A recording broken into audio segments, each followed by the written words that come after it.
Prithviraj carrot తింటూ ఉంటే నీకేనా క్యారెట్ మాకు పెడతావా అని అంటే ఎందుకు పెట్టను హౌస్లో క్యారెట్ నువ్వు కూడా తినచ్చు అంటూ పృథ్వీ అయితే విష్ణుప్రియకి తినిపిస్తూ ఉంటాడు.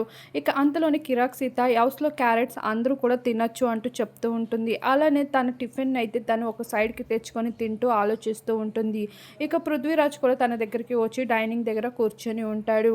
మరోవైపు మణికంఠ అయితే చాలా సీరియస్గా అయితే మార్నింగే కనిపించేశాడు. నాబిల్తో అంటుంటాడు, అతి మంచితనం కూడా మంచిది కాదు అని అనిపిస్తుంది నాకు ఎవరైనా వచ్చి సజెషన్స్ ఇస్తే నాకు అస్సలు నచ్చదు, అయినా ఎందుకు తీసుకోవాలి అంటూ ఇలా మణికంఠ అయితే డిస్కస్ చేస్తూ ఉంటాడు. అంతలోనే నిఖిల్ దగ్గరికి వెళ్తాడు. అక్కడ కూడా నిఖిల్తో చెప్తూ ఉంటాడు, నా దగ్గర అతి చనువు తీసుకుంటే నాకు అస్సలు నచ్చదు, కానీ నేను నీకు ఇస్తున్నాను ఎందుకంటే నువ్వు డిజర్వ్ కాబట్టి. ఎందుకు చెప్తున్నానో నీకు అర్థం కావట్లేదా? తర్వాత నీకే అర్థమవుతుంది ఈ విషయం.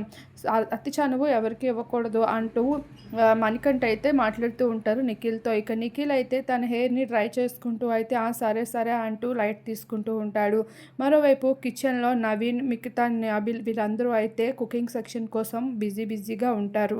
ఇక హౌస్ మేట్స్ అందరూ కలిసి తినడంలో అయితే మాట్లాడుకుంటూ ఉంటారు. ఇక కాఫీస్ టిఫిన్స్ అంటూ డిస్కస్ చేసుకుంటూ ఉంటారు. అంతలోనే సోనియా అయితే రెడీ అయ్యి వస్తుంది టిఫిన్ తినడానికి.